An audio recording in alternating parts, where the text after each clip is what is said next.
Deductive verifiers can ensure that programs follow a specification, resulting in a program with strong safety guarantees. Unfortunately, they are not widely used. Why is this the case? We think it is because verifiers are behind on language features that are used in commercial software. To improve the situation, in this work we design, implement and evaluate support for Java exceptions in the Vercore deductive verifier. First, to reduce the amount of annotations needed, we define a Java exception semantics called exceptions modulo errors, which state that exceptions can only come from throw statements and throws clauses. This avoids having to annotate for errors such as the system running out of memory at the cost of not being able to model these. However, as this is rarely done in practice, we argue that this is a beneficial trade-off. Second, to implement support for exceptions in Vercore, we design and implement a modular program transformation. This transformation first converts all control flow into exceptional control flow, and now that control flow is more homogeneous, it is easier to convert exceptional control flow into GoTo. Third, exceptions modular errors and its implementation in Vercore is evaluated by showing that it can handle common exception patterns that occur in practice. That covers it. I hope to see you at my presentation.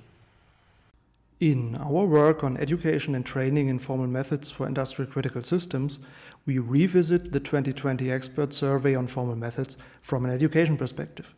Most striking, next to the regular answers, are the experts' individual position statements, of which we have a somewhat broad selection here.